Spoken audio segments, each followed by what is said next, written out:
ದೇವ ಸ್ತೋತ್ರವಾಗಲಿ. ಈ ಒಂದು ಉಪವಾಸದ ದಿನಗಳಲ್ಲಿ ನಾವಿರುವಾಗ ನಿಜವಾಗಲೂ ನಾವು ದೇವರ ಸನ್ನಿಧಾನದಲ್ಲಿ ನಾವು ಕಾಣಿಸ್ಕೋಬೇಕಾದ್ರ ನಮ್ಮ ಸಮಸ್ಯೆಗಳು, ಬಾಧೆಗಳು, ಕಷ್ಟಗಳು ಹೆಚ್ಚಾಗಿದಾಗ ಮಾತ್ರ ನಾವು ಮೊದಲು ದೇವ ಸ್ಥಳದಲ್ಲಿ ಬರ್ತೀವಿ. ಸಹೋದರ ಸಹೋದರರೇ, ಒಂದು ವೇಳೆ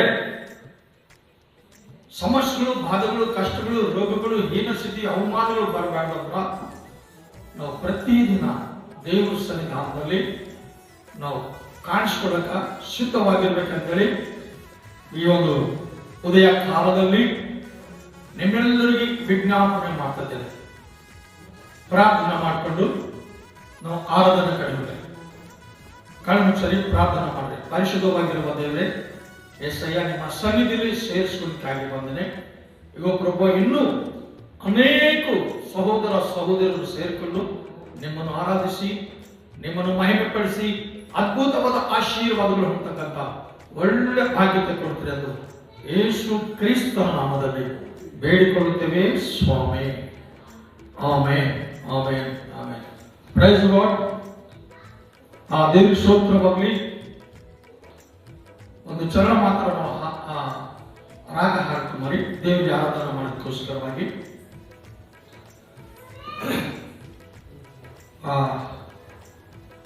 ಕನ್ನಡದಲ್ಲಿ ಆತ್ಮರಕ್ಷಣೆ ಸ್ವರಗಳೆಂಬ ಒಂದು ಬುಕ್ ತಯಾರು ಮಾಡ್ತಾ ಇದ್ದೆವು. ಅದರ ಹೆಸರು ಆತ್ಮರಕ್ಷಣೆ ಸ್ವರಗಳು. ಅದರಲ್ಲಿ ಇದು ಈ ಹಾಡನ್ನು ನಾವು ಹಾಡಲಿ.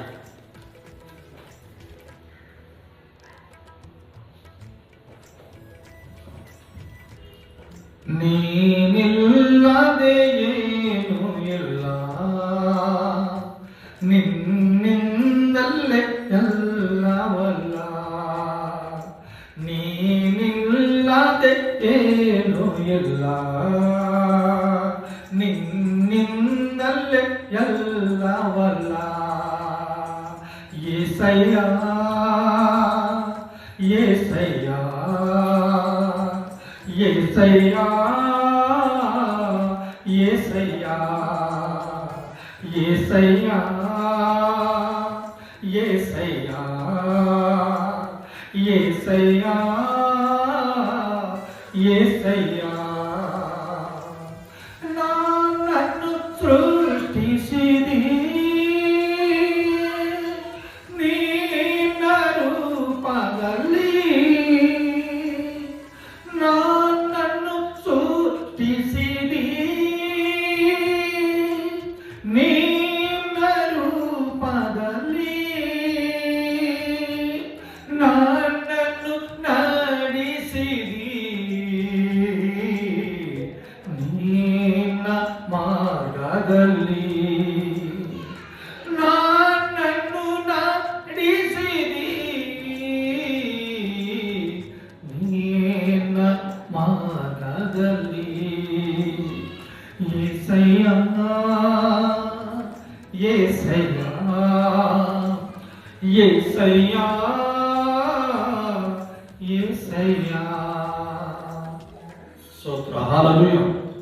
ಆತ್ಮ ಸಂಬಂಧಗಳ ಹಾಡ ಹಾಡಿ ಆತ್ಮ ಭರಿತನಾಗಿರ್ತಕ್ಕಂಥ ದೇವರಿಗೆ ನಾವು ಈ ರೀತಿಯಾಗಿ ಆರಾಧನೆ ಮಾಡಿದ್ರೆ ಮಾತ್ರ ಅದ್ಭುತವಾದ ಆಶೀರ್ವಾದಗಳು ನಾವು ಹೊಂದಿಕೊಳ್ಳೋಕೆ ಸಾಧ್ಯದ. ಇವತ್ತು ನಾವು ದೇವರ ಸನ್ನಿಧಿಯಲ್ಲಿ ಬರಬೇಕಾದ್ರ ನಮಗೆ ಮೊಟ್ಟ ಮೊದಲಾಗಿ ಕಷ್ಟಗಳು, ಅವಮಾನಗಳು, ಸಮಸ್ಯೆಗಳು, ಬಾಧೆ, ಚಿಂತೆಗಳು, ಶಾರೀರಿಕ ರೋಗಗಳು ಇರಬಾರ್ದು. ಹಂಗಿದ್ದಂಥ ಜನರೇ ಮಾತ್ರ ದೇವರ ಸನ್ನಿಧಿಯಲ್ಲಿ ಮೊದಲು ಬರ್ತಾರ. ಬೇರೆ ಜನರು ಹೆಚ್ಚಾಗಿ ದೇವರ ಸನ್ನಿಧಿಯಲ್ಲಿ ಕಾಣಿಸೋದಕ್ಕೆ ಇಷ್ಟಪಡೋದನ್ನು ಬಹುಶಃ ನಾವು ಸ್ತೋತ್ರ ವಂದನೆಗಳು. ಮೊದಲನೇ ಸಮಯಗಳು ಮೊದಲನೇ ಅಧ್ಯಾಯದಾಗ ಸುಮಾರು ಇಲ್ಲಿ ನಾವು 7ನೇ ವರ್ಷದಲ್ಲಿ ಈ ರೀತಿಯಾಗಿ ನಾವು ನೋಡ್ತಾ ಇದ್ದೆವು. ದೇವರ ಸನ್ನಿಧಿಯಲ್ಲಿ ಹೇಳ್ತಕ್ಕಂಥ ಅನೇಕ ಮಾತುಗಳು. ಆದ್ರೆ ಇಲ್ಲಿ ನಾವು ನೋಡ್ಬೇಕಾದ್ರ ಈ ರೀತಿಯಾಗಿ ಹೇಳ್ತಾರೆ. ಏನು ಹೇಳ್ತಾರಂತ? ಅದಾದರಿಂದಲೂ 12 ಅಕ್ಕಿಯನ್ನು ರಾಗಿಸುತ್ತಿದ್ದರಿಂದಲೇ 12 ಒಂದನ್ನೊಂದು ಸಾರಿ ಉಣಲಿಲ್ಲದೆ ಅಳುತ್ತಾ ಇದ್ದಿದ್ದಳು. ಏನ್ ಮಾಡ್ತಾಳಂತ? ದೇವರ ಸನ್ನಿಧಿಯಲ್ಲಿ ಅಳುತ್ತಾಳ, ದುಃಖ ಪಡಿತಾಳೆ. ಯಾಕೆ ಗೊತ್ತಾ? ತನ್ನ ಕುಟುಂಬದಲ್ಲಿ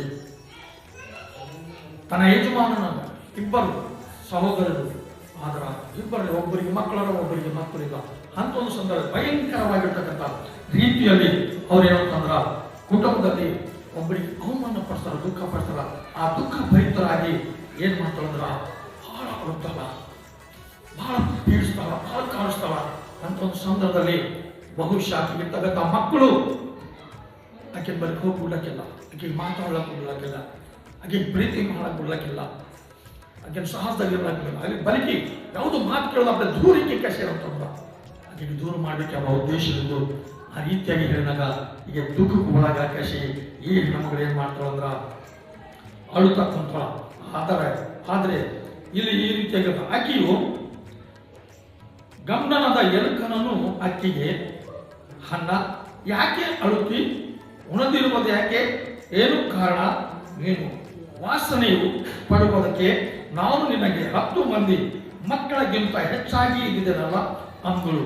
ಆಗ ಅವರು ಸಿಲುವಿನಲ್ಲಿ ಏನ್ ಮಾಡಿದ್ರು, 10 ಮಂದಿ ಮಕ್ಕಳಿಗಿಂತ ಹೆಚ್ಚಾದ ಪ್ರೀತಿ ಮಾಡಬೇಕಾದ್ರ ಆ ತನ್ನ ಸಹೋದರಿಗೆ ಎಷ್ಟು ಪ್ರೀತಿ ಮಾಡಿದ ಗೊತ್ತಿಲ್ಲ, ಎಷ್ಟು ಹೆಚ್ಚಾಗಿ ಪ್ರೀತಿ ತೋರಿಸ್ತಾನೆ ಗೊತ್ತಿಲ್ಲ.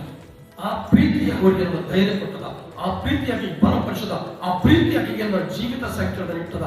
ಈ ರೀತಿಯಾಗಿ ಪ್ರೀತಿ ಮಾಡ್ತಕ್ಕಂಥವ್ರು ಕುಟುಂಬದಲ್ಲಿ ತನ್ನ ಯಜಮಾನ ಆಗಲಿ, ತನ್ನ ತಂದೆ ತಾಯಿ ಆಗಲಿ, ತನ್ನ ತಮ್ಮರಾಗಲಿ, ತನ್ನ ಮಕ್ಕಳಾಗಲಿ ಹರದ ಶುದ್ಧ ಮನುಷ್ಯಗಳು ಇದ್ದಿರಂಗಾದ್ರ ಆ ಶುದ್ಧತೆಯಲ್ಲಿ ಅವ್ರಿಗೆ ಏನಂತಂದ್ರ ಅದ್ಭುತವಾದ ಆಶೀರ್ವಾದಗಳು ಹೊಂದಿಕೊಳ್ಳಕ ಸಾಧ್ಯದ. ಈ ರೀತಿಯಾಗಿ ಅವರು ಪ್ರಾರ್ಥನೆ ಮಾಡ್ತಾರ. ಏನ್ ಹೇಳ್ತಾರ, ಅವನು ತಿರುಗಿ ಏನ್ ಹೇಳ್ತಾರ, ತನ್ನ ತನ್ನ ತನ್ನಕ್ಕ ನಿನ್ನವನಾಗಿಯೂ ಇರುವ ಹಾಗೆ ನಿನಗೆ ಪ್ರತಿ ವಿಷಿ ಕೊಡುವೆನು. ಅವನು ತಲೆಯ ಮೇಲೆ ಚೂರ ಕತ್ತಿಯನ್ನು ಬರಗುಡುವುದಿಲ್ಲ ಎಂದು ಪ್ರಾರ್ಥಿಸಿ ಹರಕೆ ಮಾಡುವುದು. ಏನ್ ಮಾಡ್ತಾರೆ, ಪ್ರಾರ್ಥನೆ ಮಾಡ್ತಾರೆ. ನನಗೆ ಮಗ ಕೊಡು, ನನಗೆ ಮಗ ಕೊಡು, ನನಗೆ ಮಗ ಕೊಡು. ಆ ಮಗನಿಗೆ ನಿನಗೆ ನಿನ್ನ ಸನ್ನಿಧಿಯಲ್ಲಿ ನಾನು ಬಿಡುತ್ತೇನೆ, ನನಗೆ ಮಗ ಕೊಡು ಅಂತ ಹೇಳಿ ಪ್ರಾರ್ಥನೆ ಮಾಡಿದಾಗ ನಿಜವಾಗ್ಲೂ ಆಕೆನ ಪ್ರಾರ್ಥನೆ ಮಾಡ್ತಾಳೆ. ಏನಂತ ಕೃಷಿ ಪ್ರಾರ್ಥನೆ ಮಾಡ್ತಾಳೆ ನಾವು ನೋಡ್ಬೇಕಾದ್ರ, ಯೆಹೋವನು ಮುಂದೆ ಪ್ರಾರ್ಥನೆ ಮಾಡುತ್ತಿರುವಾಗ ಎಲಿಯ ಆಕೆಯು ಬಾಯನ್ನೇ ನೋಡುತ್ತಿದ್ದು ಏನ್ ಮಾಡ್ತಿದ್ದ, ಬಾಯಿ ಮಾತ್ರ ಮಾಡ್ತಾ ಇದ್ದ. ಅಂತ ಸಂದರ್ಭದಲ್ಲಿ ದೇವ್ರ ಸನ್ನಿಧಿಯಲ್ಲಿ ಆಕೆನ ಶಬ್ದ ಮಾತ್ರ ದೇವರು ಕೇಳ್ತಾರ. ಅದಕ್ಕೋಸ್ಕರವಾಗಿ ನಮ್ಮ ಪ್ರಾರ್ಥನೆ ಮಾಡೋದು ದೇವರು ಕೇಳಬೇಕು. ಈ ಲೋಕದಲ್ಲಿ ಜನರು ನೋಡಿ ಅಂತೇಳಿ ಪ್ರಾರ್ಥನೆ ಮಾಡಬಾರ್ದು, ಜನರು ನೋಡಿ ಅಂತ ನಾವು ಚರ್ಚೆಗೆ ಹೋಗ್ಬಾರ್ದು, ಜನರು ನೋಡಿ ಅಂತ ನಾವು ಆರಾಧನೆ ಮಾಡಬಾರ್ದು. ಕೇವಲ ದೇವ್ರ ಚಿತ್ರಾನುಸಾರವಾಗಿ ನಾವು ಜೀವಿಸಲಾಗ ಸಿದ್ಧ ಪಡಬೇಕು. ಯಾವಾಗಾದ್ರೆ ಈ ರೀತಿಯಾಗಿ ಹರಿಕೆ ಮಾಡಿರು ಆ ಮಗನು ಏನಾಗಿರತ್ತ, ಆ ಸಂದರ್ಭದಲ್ಲಿ ಅವರು ಮರುದಿನ ಬೆಳಗ್ಗೆ ಎದ್ದು ಯೆಹೋವನನ್ನು ಆರಾಧಿಸಿ ರಾಮದಲ್ಲಿದ್ದ ತಮ್ಮ ಮನೆಗೆ ಬಂದರು. ಎಲುಕನನ್ನು ತನ್ನ ಹೆಂಡತಿಯದ 12 ಕೂಡಲು ಆಕೆಯು ಯೆಹೋವನ ಅನುಗ್ರಹದಿಂದ ಗರ್ಭಿಣಿಯಾಗಿ ದಿನ ತುಂಬಿದ ಮೇಲೆ ಒಬ್ಬ ಮಗು ನನ್ನು ಹೆತ್ತಲು. ಪ್ರೀತಿ, ವಿಶ್ವಾಸ ಈ ರೀತಿಯಾಗಿ ಸಹಾಯ ಮಾಡುವಾಗ ಅದು ಸಹಾಯವನ್ನು ಹೊಂದ್ಕೋಬೇಕಾದ್ರೆ ನಾವೇನ್ ಮಾಡಬೇಕು ಗೊತ್ತಾ, ಖಂಡಿತವಾಗಿ ನಮ್ಮ ಮೇಲಿಗಾಗಿ, ನಮ್ಮ ಭದ್ರತೆಗಾಗಿ, ನಮ್ಮ ಸುಖಕ್ಕಾಗಿ ನಾವು ದೇವರಿಗೆ ಆರಾಧನೆ ಮಾಡರೆ, ದೇವರಿಗೆ ಪ್ರಾರ್ಥನೆ ಮಾಡರೆ, ದೇವರಿಗೆ ಮಹಿಮೆ ಪಡಿಸೋದು ನಾವು ದಾನ ಧರ್ಮ ಮಾಡರೆ, ದೇವರಿಗೆ ಮಹಿಮೆ ಪಡಿಸೋದು ನಾವು ಇನ್ನೊಬ್ಬರು ದುಃಖಗಳಿಗೆ ಅದರ ನಾವು ಪರಿಭಾಗಿಸರಾದರೆ ಈ ರೀತಿಯಾಗಿ ನಾವು ಮಾಡಿದ್ರ ಅದ್ಭುತವಾದ ಆಶೀರ್ವಾದಗಳು ನಾವು ಹೊಂದಿಕೊಳ್ಳಕ ಸಾಧ್ಯ ಅಲ್ಲ. ಏನಿಲ್ಲ ಇಲ್ಲಿ ಹೇಳ್ತದ, ಏನ್ ಹೇಳ್ತಂದ್ರ ಅವರು ಹೋರಿ ಏನು ಯಜ್ಞ ವೇದಿ ಮಾಡಿದ ಮೇಲೆ ಮಗನನ್ನು ಎಲಿಯನ ಬಳಿಗೆ ತಂದರು. 12 ಎಲಿಯಗೆ, ಸ್ವಾಮಿ ನಿನ್ನ ಜೀವದಾಣೆ, ಮೊದಲು ಯೆಹೋವನ ಸನ್ನಿಧಿಯಲ್ಲಿ ಪ್ರಾರ್ಥನೆ ಮಾಡ್ತಾ ಇಲ್ಲಿ ನಿನ್ನ ಹತ್ತಿರ ನಿಂತಿದ್ದ ಸ್ತ್ರೀಯು ನಾನೇ. ಹೋಗಿ 3 ವರ್ಷ ದೇವರ ಸನ್ನಿಧಿಯಿಂದ ಹೋಗಿ 3 ವರ್ಷ. ಆ 3 ವರ್ಷದ ಮಕ್ಕಳಿಗೆ ದೇವರವರಿಗೆ ಗರ್ವಫಲ ಬಹುಮಾನ ಕೊಟ್ಟರ. ಆ ಮಗು 3 ವರ್ಷದವಾಗಿಲ್ಲ. ಆ 3 ವರ್ಷ ಆಗಿದ ನಂತರ ಆ ಮಗುವಿಗೆ ದೇವರ ಸನ್ನಿಧಿಯಲ್ಲಿ ಬಿಟ್ಟು ಹೋಗಕಂಡು ಆ ಮಗಳು ಕೂಸಿಗೆ ತಗೊಂಡು ಬಂದಳ, ಎತ್ತಿ ಹೋರಿ ತಗೊಂಡು ಬಂದಳ, ಅರಿಕೆ ಮಾಡಳ, ಯಜ್ಞ ಮಾಡಳ, ಎಲ್ಲ ಮಾಡಿದ ಅಂತದ ದೇವರ ಸನ್ನಿಧಿಯಲ್ಲಿ ಬಂದು ಹೇಳ್ತಾಳ, ಸ್ವಾಮಿ 3 ವರ್ಷ ಹಿಂದ ನೀವು ನಿಂತಿನ ಜಾಗದಾಗೆ ನಾನು ಪ್ರಾರ್ಥನಾ ಮಾಡಿದಾಗ ಅವಾಗ ದೇವರು ನನ್ನ ಪ್ರಾರ್ಥನಾ ಕೇಳಿದ, ನನ್ನ ಪ್ರಾರ್ಥನಾ ಪ್ರಾರಂಭಿಸ, ನನ್ನ ಅವಮಾನ ನನ್ನ ತೊಲಗಿಸಾರ. ಇದು ನನ್ನ ಗಂಡು ಮಗನಿಗೆ ಅಂತ ಎತ್ಕೊಂಡು ಬಂದಿದ್ದೇನೆ, ಆ ಮಗನಿಗೆ ಒಪ್ಪಿಸ್ತಾ ಇದ್ದೇನೆ. ಈಗ ಅಂತ್ಯಕೇಶನ್ ಕೊಟ್ಟಿದಾಗ ಆತನ ಏನಂತಂದ್ರ, ಆತನು ನನ್ನ ಪ್ರಾರ್ಥನೆಯನ್ನು ಫಲವಾಗಿ ಅನುಗ್ರಹಿಸಿದ ಮಗನು ಇವನೇ, ನಾನು ಇವನನ್ನು ಯೆಹೋವನಿಗೆ ಪ್ರತಿಷ್ಠಿಸಿದ್ದೇನೆ. ಇವನ ಜೀವದಿಂದಿರುವ ತನಕ ಆತನಿಗೆ ಪ್ರತಿಷ್ಠಿತನಾಗಿರುವನು ಎಂದು ಹೇಳಿದರು. ಆಮೇಲೆ ಅವರು ಯೆಹೋವನಿಗೆ ನಮಸ್ಕಾರ ಮಾಡಿದರು. ಹಾಲೆಲೂಯ. ನಿಜವಾಗ್ಲೂ ದೇವರ ಪಾದ ಸನ್ನಿಧಿಯಲ್ಲಿ ಹೋದರೆ, ದೇವರ ಪಾದ ಸನ್ನಿಧಿಯಲ್ಲಿ ಹೋದರೆ ಮಾತ್ರ ದೇವರು ವಿಶೇಷಕರವಾಗಿರ್ತಕ್ಕಂಥ ಸಹಾಯದ ನಿಮಿತ್ತವಾಗಿ ನಡೆಸ್ಕೊಡ್ತಾರೆ. ಅದಕ್ಕೆ ಇಲ್ಲಿ ಈ ರೀತಿಯಾಗಿರ್ತದ. ಏನು ಹೇಳ್ತಾ ಗೊತ್ತಾ, 8ನೇ ಅಧ್ಯಾಯದಲ್ಲಿ, ಆತನು ದೀನನ ಧೂಳಿಯಿಂದ ಎತ್ತಿ ದರಿದ್ರನನ್ನು ತಿಪ್ಪಿಯಿಂದ ಎಬ್ಬಿಸಿ ಪ್ರಭುಗಳೊಂದಿಗೆ ಉರುಳಿಸುತ್ತಾರೆ. ಇವತ್ತು ನಾವು ನೀವು ಈ ಲೋಕದಲ್ಲಿ ತಿಪ್ಪಿ ಸಮಾನವಾಗಿದ್ದೇವ, ಧೂಳಿ ಸಮಾನವಾಗಿದ್ದೇವ. ನಮ್ಗೆ ಈ ಲೋಕದಲ್ಲಿ ಗೌರವಿಲ್ಲ, ನಮಗೆ ಪ್ರೀತಿ ಇಲ್ಲ, ಮಾನ ಮರ್ಯಾದೆ ಇಲ್ಲ, ಪರವಾಗಿಲ್ಲ. ನಾವು ಧೂಳಿಗೆ ಸಮಾನವರು, ನಾವು ತಿಪ್ಪಿಗೆ ಸಮಾನವರು.